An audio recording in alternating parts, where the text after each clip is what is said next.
Hello दोस्तों, मैं खुशबू आप सबको एक क्लासेस में स्वागत करती हूँ।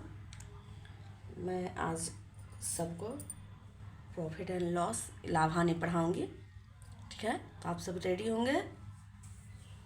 सब लोग लाइक्स कर दीजिए, सब्सक्राइब कर दीजिए ताकि और लोग जुड़ सके इसमें। ठीक है, तो मैं आप लोगों को आज लाभ हानि पढ़ाऊँगी। आप लोग को पता है मैं हिंदी मीडियम में ज़्यादा पढ़ाती हूँ, इसलिए ठीक है। मैं आज सबको नमस्ते। ठीक है, तो मैं क्या पढ़ाने वाली हूँ? लाभ और तथा हानि।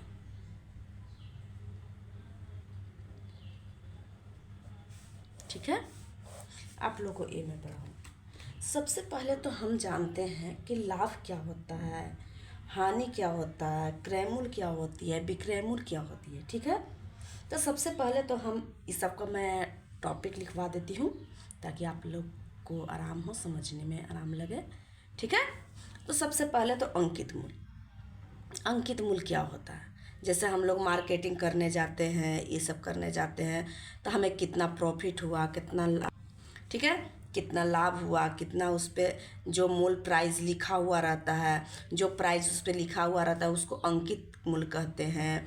जितना में हम खरीदते हैं वो जितना में हम खरीदते हैं वो हो गया क्रय मूल्य, जो भी बेचता है जितना में वो हो गया विक्रय मूल्य। इस तरह से अंकित मूल्य बराबर सबके एक करके सबके बारे में मैं परिभाषा लिखा देती हूँ, सबका डिफिनीशन लिखा देती हूँ और एक एक करके मैं सबको समझा देती हूँ।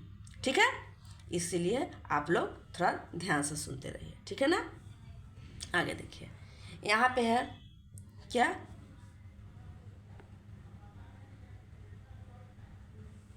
ठीक है, तो मैं यहाँ बताती हूँ आप लोग को। जैसे अंकित मूल्य क्या है, तक जैसे अंकित मूल्य जब हम कोई शैम्पू लेने जाएँ या कोई भी सामान लेने जाएँ तो वहाँ पे जो प्राइस लिखा हुआ रहता है, या दवाई लेने जाए तो पीछे में जो प्राइस लिखा हुआ रहता है वही मेरा अंकित मूल्य हो जाता है। ठीक है, तो यहाँ हो गया अंकित मूल्य बराबर, अंकित मूल्य बराबर क्या हो जाता है? किसी वस्तु, जब हम कोई वस्तु बताएं ना कि जो वस्तु उस पर अंकित रहता है, किसी वस्तु पर लिखा गया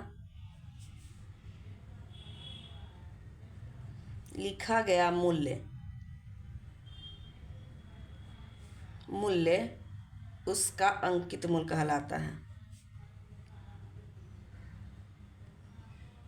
मूल्य कहलाता है। जैसे हम बताएं कि जब हम कोई सामान लेने जाए या दवाई लेने जाते हैं तो उसके पीछे जो प्राइस लिखा हुआ रहता है तो लिखित हुआ यानी अंकित किया गया है उस पर। अंकित मतलब लिखना, तो उसी को हम क्या कहते हैं? अंकित मूल्य कहते हैं। ठीक है, आप लोग को समझ में आ गया होगा। जैसे नोट में एक कुछ पॉइंट है जिसको हम लिख देते हैं। यह जो है लाभ तथा हानि का सबसे बड़ा राशि है। सही बात है, क्योंकि इसी पर तो वो बेचेगा। अगर 2 रुपया कम लेता है तो उसको हानि हो जाएगी, 2 रुपया ज़्यादा लेगा तो उसको लाभ हो जाएगा। ठीक है, इस तरह से हम करते रहेंगे। ठीक है ना? इसी चलते मैं आगे बताती हूँ क्या है से यहाँ पे। तो यह लाभ तथा हानि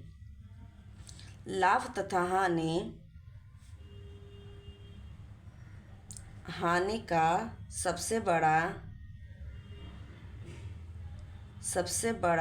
राशि है। समझ में आ गया? इसी से बहुत अच्छा से निकल सकता है कि कौन लाभ है, कौन सा हानि हुआ, कहाँ हानि हुआ, कहाँ लाभ हुआ। ठीक है, अब देखिए इतना हो गया। अब आ जाता है क्रय मूल्य बराबर सेकंड में।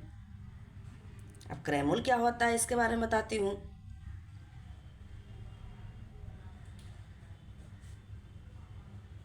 क्रय मूल्य क्या है? ये क्या होता है? जिस मूल्य पर जिसे हम लोग खरीदने गए थे, अंकित तो कभी कभी रहता है 50 रुपया, ठीक है, लेकिन वो बेचारा दे देता है 45 में ही, तो ये मेरा क्रय मूल्य हो गया। जितना में दुकानदार हमको देता है वो हमारे लिए क्रय मूल्य हो गया, लेकिन वो बेचा तो उसके लिए यही 45 रुपये विक्रय मूल्य हुआ। दुकानदार के लिए विक्रय मूल्य 45 रुपया हो गया, लेकिन 45 रुपया जब हम 45 रुपये में खरीदे तो ये हमारे लिए क्रय मूल्य हो गया। जिसे मान लिया जाए कि हम 5 केजी चावल खरीदने गए, ठीक है, तो 20 रुपया के 5 किलो दे रहा है, तो हम 20 रुपया उसको दिए तो मेरे लिए क्रय मूल्य हो गया। लेकिन दुकानदार जब हमको दे रहा है तो उसके लिए वो विक्रय मूल्य हो गया। ठीक है, यानी जितना पर जो सामान हम खरीदते हैं वही मेरा क्या हो गया, क्रय मूल्य हो गया। ठीक है, तो जिस मूल्य पर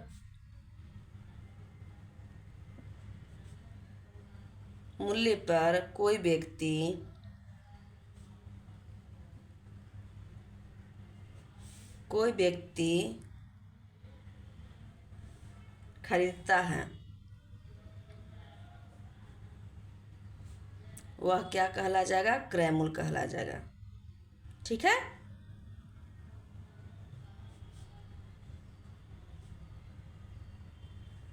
कहलाता है। ठीक है ना, इस तरह से हम इसको क्रय मूल्य कह सकते हैं। ठीक है, अब देखिए, अब विक्रय मूल्य क्या होता है। विक्रय मूल्य क्या होता है, विक्रय मूल्य तो हम अभी बताएं कि जो दुकानदार जितना रुपया लेता है वो हो गया विक्रय मूल्य।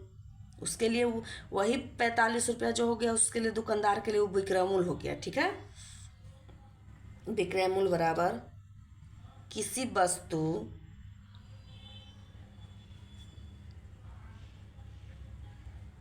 वस्तु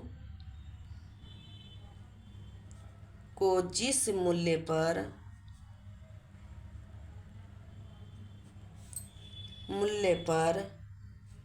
बेचा जाता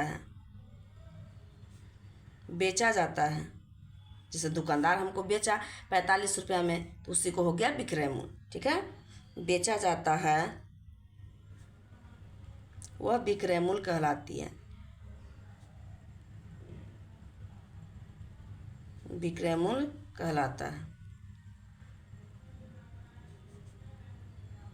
ठीक है, अब देखिए ये हो गया। अब लाभ क्या है,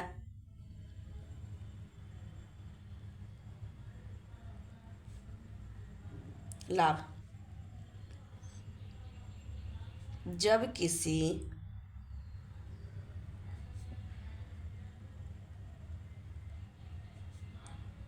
खास वस्तु का विक्रय मूल्य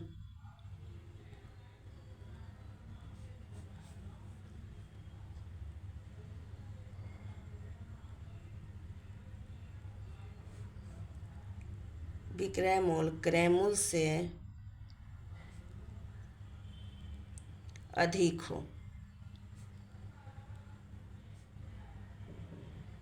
तो उसे लाभ कहते हैं।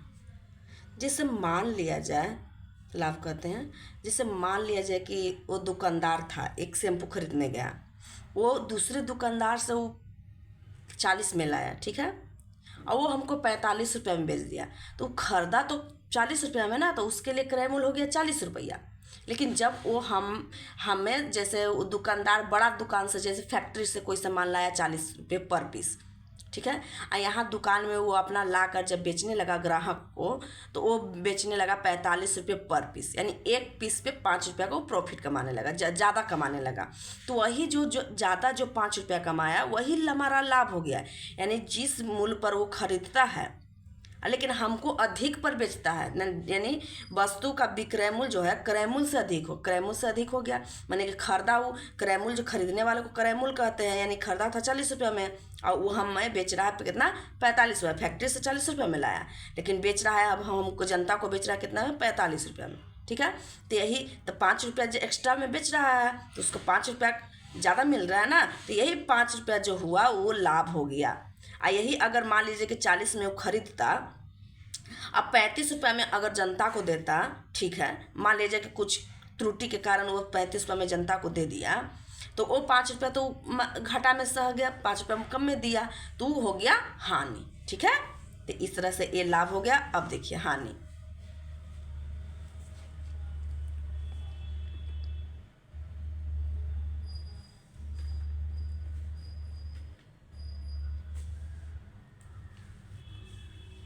हानि बराबर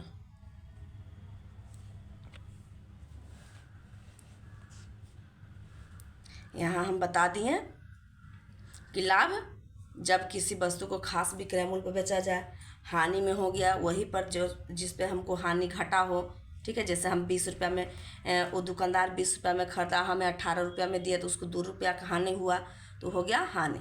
अब बटा क्या होता है, जैसे मान लिया जाए कि जैसे हम दवाई लेने जाते हैं या कुछ ऑनलाइन कोई चीज़ जैसे अपना कपड़ा खरीदते हैं, तो उस पर लिखा हुआ रहता है कि ये 8% के छूट, 10% के छूट, तो यही जो परसेंटेज जो लिखा यही हो गया बट्टा।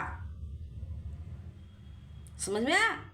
अब अगर यही कह देता है, जैसे मान लिया जाए कि हम कोई वस्तु लिए हैं, जैसे दवाई चाहे कोई चीज़ लिए, जैसे कुछ दुकान में गए शैम्पू लेने, 100 रुपया का शैम्पू खरीदते हैं, तो बोला खिलौना खरीदते हैं, तो बोला हम लोग बोले कि नहीं 100 रुपया में ना 90 रुपया में देंगे, तो वो 90 रुपया में हमको दे देता है, 100 रुपया अंकित उस पर है, लेकिन वो 90 रुपया में दे देता है, 10 रुपया वो घाटा सहा और दे दिया हमें दुकान वाला।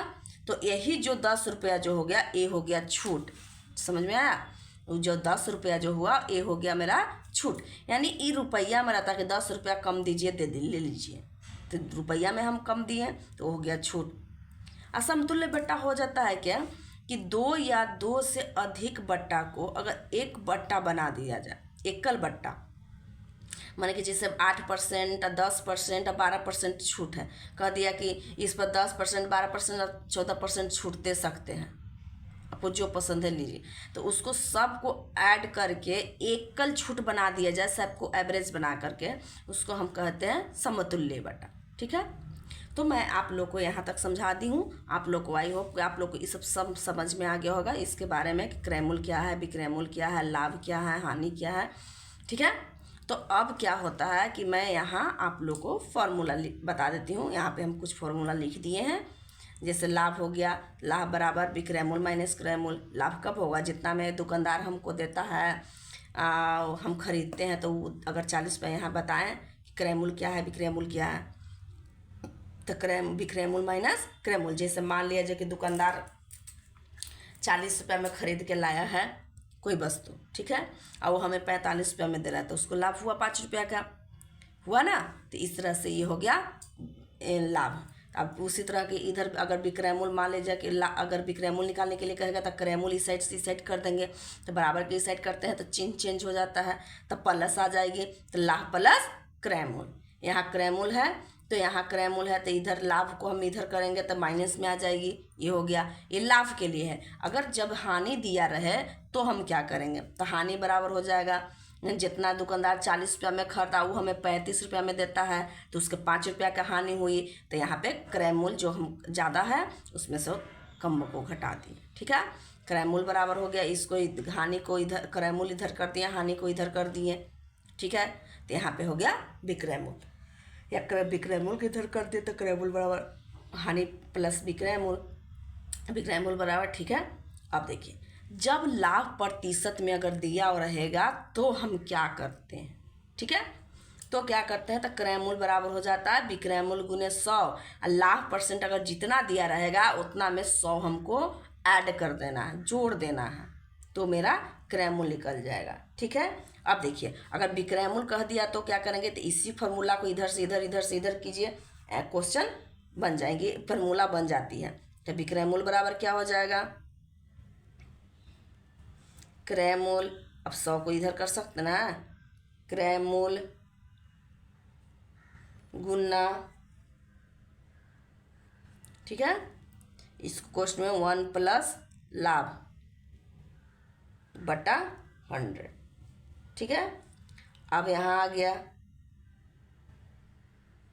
ये वाला हो गया, इतना समझ में आ गया आपको लोग को। विक्रय मूल्य बराबर क्रय मूल्य 1 प्लस लाभ बटा 100। ठीक है ना। अब देखिए, अब अगर हानि में इसी तरह से पूछ दे, जब हानि परसेंट दिया रहे,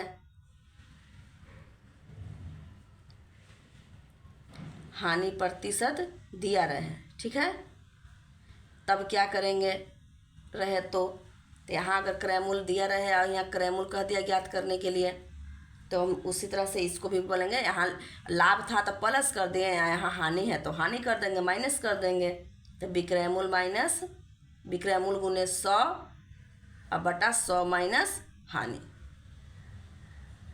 आ गया समझ में। ठीक है, आगे देखिए, अगर ये इसी तरह से विक्रय मूल्य पूछ दिया तो क्या करेंगे, विक्रय मूल बराबर क्या हो जाएगा, तो यहाँ हो जाएगा क्रय मूल, यहाँ भी प्लस है लाभ है तो यहाँ माइनस हो जाएगा। क्रय मूल गुने 1 माइनस हानि बटा 100। ठीक है, इस तरह से सूत्र तैयार हो जाते हैं और इसी पर हम कई क्वेश्चन बनाएंगे। ठीक है, कुछ फॉर्मूला और है वो मैं सोच रही हूँ कि अभी ये लिखा देती हूँ। जैसे परसेंटेज पर अंकित मूल्य दिया हुआ रहे, छूट दिया रहे, तो इसके अनुसार से हम किस फॉर्मूला का यूज कर सकते हैं। ठीक है, तो हम इसको भी यहीं पे कुछ फॉर्मूला लिखा देती हूँ। ठीक है, तो इस पर भी यहीं पे फॉर्मूला जैसे अंकित मूल्य पर आधारित अगर रहेगा तो हम क्या करेंगे। ठीक है, जैसे यहाँ देख लीजिए, नेक्स्ट पेज ही ले लेती हूँ ताकि आप लोग को भी आराम रहे, जल्दी से एक ही पेज में रहेगा, आराम से लिखें। ठीक है, ठीक है ना। यहाँ पे लिखती हूँ क्या है, अंकित मूल्य पर आधारित।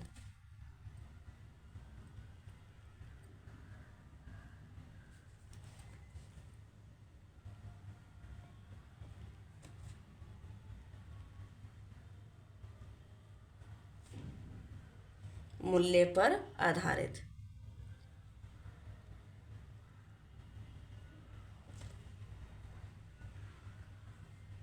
अगर अंकित मूल्य पर आधारित रहेगा तो हम किस तरह से उस फॉर्मूले का यूज करेंगे। ठीक है, इसको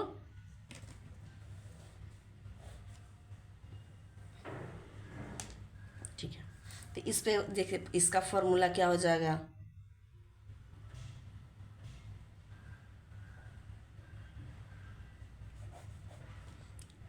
सूत्र हो जाएगा। ठीक है, इसका सूत्र देखिए, अगर क्रय मूल्य पूछ दिया तो क्या करेंगे, क्रय मूल्य बराबर अंकित मूल्य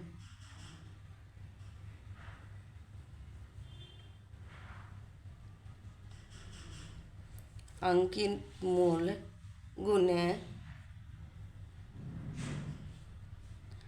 100 माइनस बट्टा या छूट, कभी कभी छूट भी परसेंटेज में दे दिया जाता है। ठीक है, अब बट्टा 100 प्लस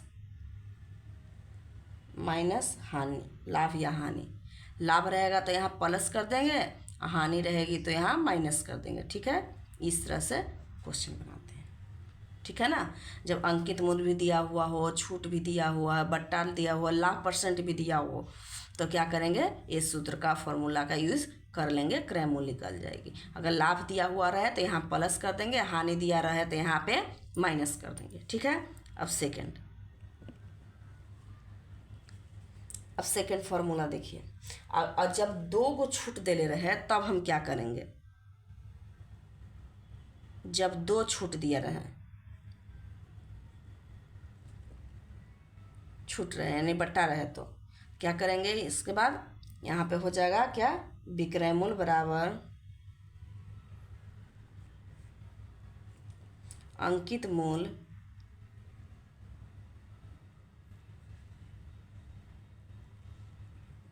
गुने 100 माइनस बट्टा 100 गुने 100 माइनस बट्टा 100, माने कि 2 बार ऐसे लिख देंगे और उसको हल कर देंगे। ठीक है, अब थर्ड,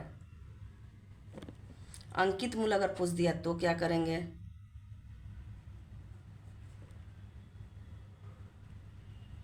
अंकित मूल्य बराबर क्या हो जाता है, क्रय मूल्य। इसको हम इधर से इधर पलट सकते हैं, तो हम कैसे बनाएंगे, क्रय मूल्य गुने 100 प्लस माइनस लाभ या हानि।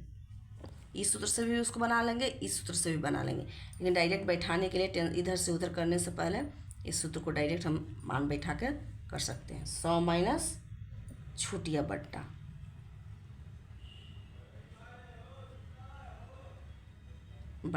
ठीक है, इस तरह से कर सकते हैं। अब देखिए, अब चौथा हो गया, अगर अंकित मूल्य दिया रहे, अंकित मूल्य इसमें लाभ हानि ना दिया रहे, सिर्फ छूट दिया या बट्टा दिया रहे, तो हम क्या करेंगे, यहाँ हो जाएगा विक्रय मूल्य गुने 100 माइनस बट्टा। ठीक है, इस तरह से हो गया। अब देखिए, अब नॉर्मल अगर बट्टा दिया रहे तो क्या, बट्टा अगर अंकित मूल्य दिया रहे, विक्रय मूल्य दिया रहे, अब हमको बट्टा निकालना है तो कैसे करेंगे, बट्टा बराबर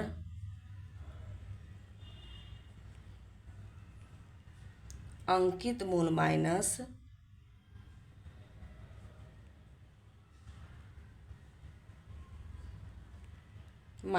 विक्रय मूल्य।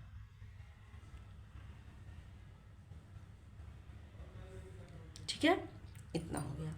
अब देखिए, अब क्रय मूल्य क्या हो जाता है, क्रय मूल्य जो होता है वो लागत मूल्य होता है, जो कि हम जिस मूल्य पर खरीदते हैं वही मेरा क्या हो जाता है, क्रय मूल्य हो जाता है। ठीक है, अब अंकित मूल्य का मतलब बता ही दिए कि जो उस पर फिक्स प्राइस निर्धारित किया रहता है उसको हम क्या कहते हैं, अंकित मूल्य कहते हैं। ठीक है, अब छठा, अगर छूट परसेंट कह दिया, ये बट्टा निकालने के लिए ना, अगर छूट परसेंट कह दिया तो हम क्या करेंगे, परसेंटेज निकालने के लिए कह दिया तो क्या करेंगे, छूट गुने 100 बटा अंकित मूल्य, अंकित मूल्य। ठीक है, तो इतना आप फॉर्मूला माइंड में बैठा लीजिए ताकि जल्दी से जल्दी बन जाए, ताकि कुछ फॉर्मूला कुछ पाने के लिए कुछ खोना पड़ता है, तो थोड़ा सा फॉर्मूला आप लोग को याद करना पड़ेगा ताकि जल्दी से बन जाए, देर न लगे, जल्दी जल्दी सोल्व हो जाए क्वेश्चन। ठीक है, तो इस तरह से हम आगे बनाते रहेंगे क्वेश्चन। देखिए, कुछ क्वेश्चन मैं बनाकर आप लोग को दिखाती हूँ ताकि कोई प्रॉब्लम ना हो। ठीक है, तो मैं कुछ क्वेश्चन देती हूँ, नॉर्मल से शुरू से बनाती हूँ ताकि जल्दी से जल्दी बन जाए इजी क्वेश्चन, जिसमें कोई प्रॉब्लम ना हो। ठीक है, ठीक है ना, तो आगे देखिए, यहाँ पे मान लीजिए कि कोई क्वेश्चन मैं देती हूँ नॉर्मल क्वेश्चन। अब क्वेश्चन टाइप बाय टाइप, हाँ एक चीज़ और, इसको पहले एक काम करती हूँ, मैं सबको टाइप बाय टाइप चेंज कर देती हूँ कि किस टाइप से कब क्वेश्चन पूछती है, कितने टाइप से क्वेश्चन पूछी जाती है। ठीक है, तो हम बता देते हैं, इस पर लिख देते हैं कि लाभ या हानि, स्टार पॉइंट देखें, लाभ तथा हानि में पूछे गए प्रश्नों के प्रकार, माने कौन कौन से टाइप से प्रश्न पूछे जाते हैं, ताकि इस तरह से कर दिए, ताकि भाग में बांट देंगे तो ताकि हमको बनाने में आसान हो और टाइप बाय टाइप मेरा बन जाए और सोल्व भी हो जाए। ठीक है, मुझे भी पढ़ाने में मज़ा आएगी। ठीक है ना, तो यहाँ पे टाइप बाय टाइप कर देती हूँ। जैसे पहला, यहाँ पहला टाइप हो गया सामान्य नियम। सामान्य नियम और नॉर्मल जो सूत्र के फॉर्मूला के अनुसार से बचपन में हम लोग सीखते थे। ठीक है, नियम पर। सेकंड हो गया वस्तुओं के संख्या पर आधारित, वस्तु के संख्या पर आधारित।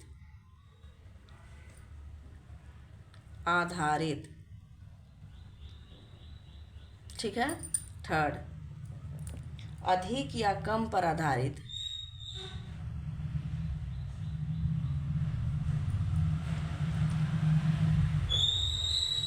कम पर आधारित। इस पर भी क्वेश्चन आती हैं कि इतना कम था, इतना अधिक हो गया, इस टाइप से क्वेश्चन आती है। ठीक है, चौथा इच्छात्मक,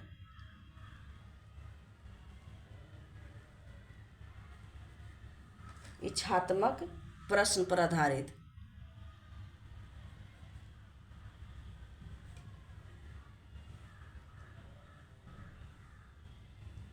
ठीक है, आगे पांचवा, अब हो गया समतुल्य बट्टा। फॉर्मूला लिखा है समतुल्य बट्टा का, समतुल्य बट्टा पर आधारित।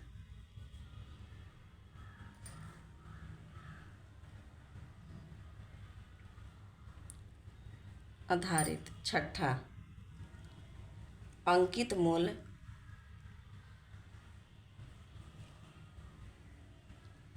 पर आधारित, इसका भी फॉर्मूला हम लिखा दिए हैं। आधारित सतमा हो गया। विविध में सब कुछ हो जाएगा, जो बचा खुचा रहेगा और जो बचा हुआ क्वेश्चन रहेगा उसको टाइप बाय टाइप हर क्वेश्चन को उस टाइप के अनुसार से हम बताते जाएंगे। तो लिख देते हूँ कि विविध पर आधारित, जो बचेगा उसको हम बनाते जाएंगे।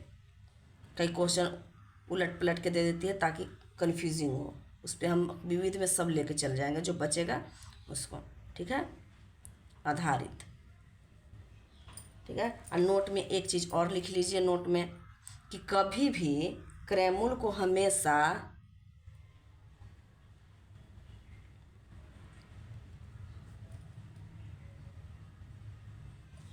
हमेशा 100% मानेंगे, 100% मानेंगे। ठीक है ना, हमेशा क्या मानेंगे, 100% मानेंगे। ठीक है ना, हमेशा 100% मानेंगे क्रैमूल को, कुछ भी हो जाए हमें क्रैमूल को कितना मानना है, 100 मानना है। ठीक है, तो ठीक है, हम पहला बनाती हूँ, क्या है, सामान्य नियम। सामान्य नियम पर नॉर्मल क्वेश्चन आते हैं, टाइप 1। टाइप बाय टाइप हम एक एक टाइप को लेकर चलते हैं। ठीक है, टाइप 1 में क्या है, सामान्य नियम पर आधारित।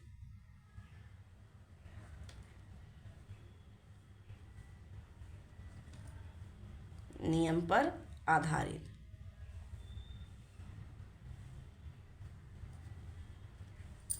क्वेश्चन नंबर 1, क्वेश्चन जैसे दे दिया जाए, जैसे मान लिया सामान्य नियम में नॉर्मल लाभ हानि ज्ञात करने के लिए दे दिया जाए।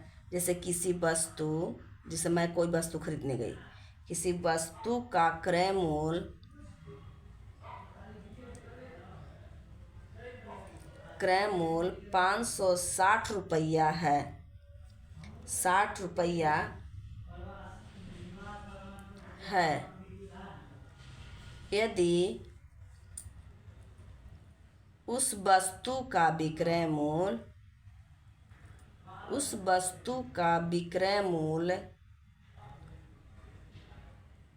740 रुपया है, तो लाभ या हानि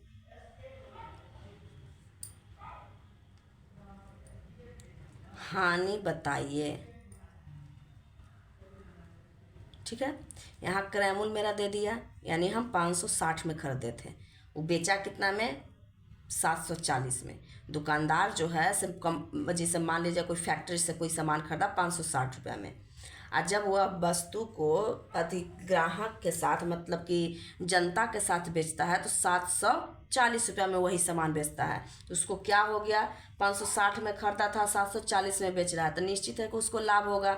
तो डायरेक्ट हो गया, यानी विक्रय मूल्य ज़्यादा है तो लाभ हो जाता है। विक्रय मूल्य हमेशा ज़्यादा रहता है तो क्या होता है, लाभ होता है। एक बात ये भी याद रखिएगा। ठीक है, तो लाभ बराबर हो जाएगा क्या, विक्रय मूल्य माइनस क्रय मूल्य।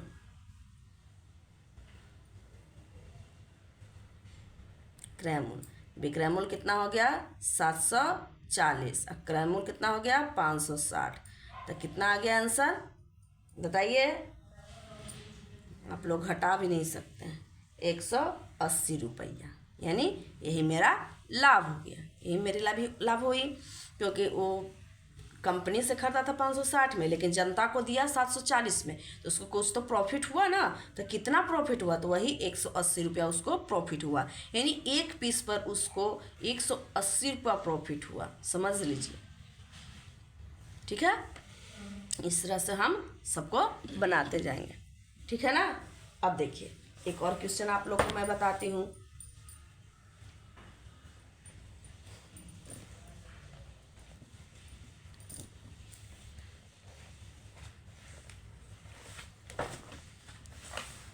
ठीक है, और आगे की क्वेश्चन। ठीक है, यहाँ पे देख लेती हूँ मैं, यहाँ कैसे करना है। जैसे मान लीजिए कि इसी टाइप से अगर हानि दे दिया जाए, जैसे क्वेश्चन हम मान लीजिए कि कोई क्वेश्चन दिया हुआ है कि किसी वस्तु का किसी वस्तु का क्रय मूल्य, यहाँ घेर देती हूँ 2 पार्ट में कॉपी को ताकि बनाने में आ रहा हूँ। किसी वस्तु का क्रय मूल्य 820 रुपया है और उसका विक्रय मूल्य, और उसका क्या है, विक्रय मूल्य कितना है, 530 रुपया। ले लिए 530 रुपया है, तो लाभ या हानि बताइए। लाभ या हानि बताइए। हानि बताइए। ठीक है, तो यहाँ देखिए कंपनी से खरीदा 820 रुपया में और जनता से सेल कर रहा है कितना, 530 रुपया में, तो बेचारा को तो हानि हुआ ना। यहाँ पे तो सीधा सीधी दिख रही है, सामान्य नियम है। ये बात हम आपको बताएं कि सामान्य नियम है। जनता को वो 530 में बच रहा है, बल्कि कंपनी से वो खरीदा था 820 रुपया में, तो उसको हानि हुआ, ऑफिशियली इसका हानि हुआ। तो हानि बराबर डायरेक्ट यहाँ पे क्रय विक्रय मूल्य कम भी है, ये भी बताएं कि अगर विक्रय मूल्य ज़्यादा हो तो लाभ होगा, विक्रय मूल्य कम हो तो क्या होगा, हानि होगा। ठीक है, तो 820 माइनस 530 बराबर कितना हो जाएगा, घटाने पर 290 रुपया के बेचारा के हानि हो गया, तो उसका बिजनेस गया। ठीक है, इस तरह से हम नॉर्मल क्वेश्चन को बनाते हैं। ठीक है ना। अगर मान लीजिए कि इसी नॉर्मल के साधारण नियम से कुछ क्वेश्चन और देती हूँ जिसमें लाभ परसेंट ज्ञात करने के लिए कह दे, विक्रय मूल्य कर लाभ दिया हुआ रहे, तो हम कैसे ज्ञात करेंगे। ठीक है ना। तो देखिए क्वेश्चन यहाँ, यदि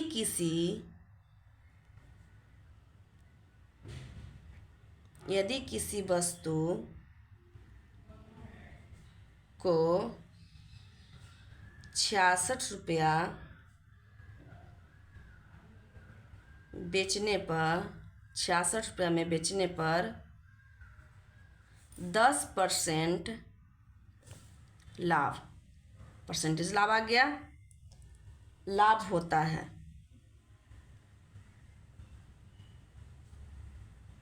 तो उस वस्तु का क्रय मूल्य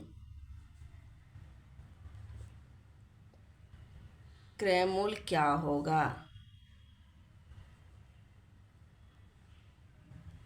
ठीक है, तो यहाँ पे परसेंटेज दे दिया कि लाभ इतना परसेंटेज हो रहा है। ठीक है, 66 रुपये में बेचता है तो उसका क्रय मूल्य यहाँ नहीं दिया हुआ है, तो हम सूत्र आप लोग को लिखाए थे। अगर नहीं ध्यान है तो आप पीछे थोड़ा बैक करके अब वीडियो को देखिए फिर से। तो क्रय मूल्य बराबर हम बताए थे आप लोग को, क्रय मूल्य बराबर सूत्र होता है विक्रय मूल्य गुने 100 और 100 प्लस लाभ, ये सूत्र हम बताए थे आप लोग को। ठीक है, तो इसमें बैठा है विक्रय मूल्य मेरा बेचने वाला हो गया 66 रुपया, यानी 66 हो गया गुने 100 हो गया और 100 हो जाएगा प्लस लाभ कितना परसेंटेज मेरा है, 10%, 10 लिख दिए। यहाँ हो गया 66 गुना 100/110, 10 से 10, 11 छक 66, यानी 60 रुपया क्रय मूल्य आ गया मेरा, ये हो गया। अब देखिए ये तो फर्स्ट रूल हो गया नॉर्मल। अब सेकंड रूल देखिए, हम आपको बताए थे कि हमेशा क्रय मूल्य को क्या मानना है, 100 मानना है, ये हम आपको बताए थे। तो यहाँ पे क्या है, विक्रय मूल्य मेरा कितना है, ये आपको पता है 66 रुपया, लाभ कितना है 10% है ना, यही ना दिया हुआ है यहाँ पे।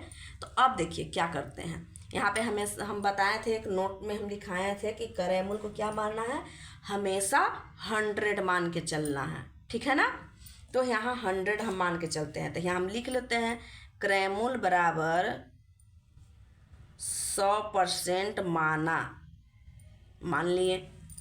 ठीक है, अब देखिए 100 बराबर 100% तो मान लिए। अब कह रहा है कि 10%, तो ये बताइए 100 क्रय मूल्य 100% हो गया और लाभ कह रहा है कि 10% है, उसको हम दोनों को ऐड कर सकते हैं, तो मेरा क्या हो जाएगा, विक्रय मूल्य निकल जाएगा, विक्रय मूल्य निकलेगा ना, विक्रय मूल्य। तब विक्रय मूल्य बराबर विक्रय मूल्य क्या हो जाएगा, विक्रय मूल्य। ठीक है, दोनों को हम बराबर, दोनों भी क्रय मूल, तो ई हो गया क्रय मूल, 100% क्रय मूल हो रहा है, 10% के अगर जोड़ देते हैं, वही ना 10% उसको लाभ हो रहा था, 10% इसमें ऐड कर दिए, ठीक है, तो विक्रय मूल बराबर विक्रय मूल, तो यहाँ 100% हो गया, और 10% जोड़ देंगे तो विक्रय मूल के बराबर हो गया मान। अब विक्रय मूल एक तरह से मेरा दिया हुआ भी है, तो विक्रय मूल बराबर हम विक्रय मूल तो कर सकते हैं ना, जिसे 2/4 रहता है, इधर 3/4 रहता है, अगर 2/3 से इधर भी गुना करें, 2/3 से इधर भी गुना करें तो कोई फर्क नहीं ना पड़ता है। उसी तरह से यहाँ हो गया कि 10%, यहाँ विक्रय मूल बराबर विक्रय मूल हो गया, क्रय मूल को हम 100 माने, 10% अगर जोड़ देते हैं इसमें तक मेरा विक्रय मूल निकल जाता है, तो वही 100 में अगर 10% जोड़ दिया तो मेरा विक्रय मूल निकल गया। अब हमारे क्वेश्चन के अनुसार से विक्रय मूल बराबर 66 मान दिया हुआ है, ठीक है, तो ये कितना हो गया 110% बराबर 66, यहाँ 1% बराबर क्या हो जाएगा, इतना बटा इतना, अब परसेंटेज अगर हटा देंगे तो इधर गुना में हो जाता है, 1 बराबर हो जाएगा 66/100 गुने कितना हो जाएगा 100, या 100% लेके चलते हैं, 100%, 1% बराबर इतना, तो 100% कितना होगा, 100% बराबर, अगर इधर 1% बराबर हो गया, अगर इधर 100 से गुना कर रहे हैं 100% का मान निकालते हैं, इधर भी 100 हो जाएगा, तो 1 0 से 1 0, 11 66 यानी 60 रुपये, ठीक है, इस तरह से भी हम बना सकते हैं। एक और मेथड है, अगर कहें तो भी बता देती हूँ, बता ही देती हूँ, इसमें क्या प्रॉब्लम है। थर्ड मेथड हो गया, जैसे मान लीजिए कि यहाँ लाख परसेंट बराबर कितना दिया हुआ है, 10% मान मेरा दिया हुआ है, ठीक है, कितना दिया हुआ है 10% लाख बराबर, ठीक है, तो इसको अगर परसेंटेज को हम तोड़ते हैं तो 10/100 लिख देंगे, 10 दहाइयों 100 बराबर 1/10, तो जो नीचे वाला आएगा वो हमेशा क्रय मूल आता है, ठीक है, इस पर 10 रुपया में वो जैसे हुआ तो उसको 1 रुपया का लाभ हुआ, यानी लाभ बराबर 1 रुपया हो गया। नीचे वाला क्या हो जाता है क्रय मूल, और ऊपर वाला हो जाता है लाभ। अगर मान लिया जाए कि यहाँ 10% हानि था तो हानि यहाँ हो जाता, 1 रुपया के हानि होती तो नीचे भी क्रय मूल हो जाता, ठीक है, इस तरह से यहाँ पे इतना आ गया, ठीक है ना, तो विक्रय मूल मेरा कितना आ जाएगा, क्रय मूल इतना है, लाभ इतना है, तो विक्रय मूल बराबर कितना आ जाएगा, तो विक्रय मूल बराबर आ जाता है, अगर क्रय मूल में अगर लाभ जोड़ देते हैं तो मेरा विक्रय मूल निकल जाता है, यानी 11 रुपया, इतना 11 आ जाएगा मेरा, क्या आ जाएगा क्रय मूल आ जाएगा, ठीक है। अब देखिए क्रय मूल और विक्रय मूल,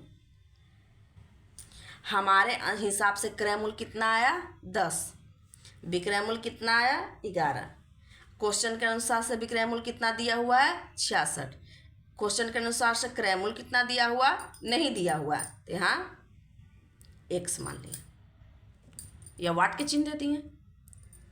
बुक के अनुसार से विक्रय मूल 66, बुक के अनुसार से क्वेश्चन के अनुसार से क्रय मूल दिया ही नहीं है तो उसको हम x मान लेंगे। अब तिरछा तिरछी मल्टीप्लाई कर देंगे, क्रॉस मल्टीप्लाई कर देते हैं, ठीक है, तो यहाँ हो जाएगा 10 × 66 बटा 11, x का मान 11 × x लिख सकते हैं, तो जैसे यहाँ हम लिखेंगे ना इतना, यहाँ पे 1 मिनट काट देते हैं, 10 × 66 हो जाएगा बराबर 11 × x हो जाएगा, तो यहाँ x बराबर हो जाएगा 10 × 66 बटे 11 हो गया। अब इसको काट देंगे, 11 × 66 यानी 60 रुपया, ये भी आंसर आ गई। इसका कहने का मतलब है कि हम किसी भी तरह से इसको हल कर सकते हैं, कई तरीके, एक मैथ को बनाने के लिए कई तरीके होते हैं, जरूरी नहीं कि हम एक ही मेथड से बना सकते हैं, कई तरीके होते हैं, बस उसको बनाने के तरीके, लेकिन हमें जो आसान आप लोग को समझ में आए वो आप वो तरीका को अपनाइए, ठीक है।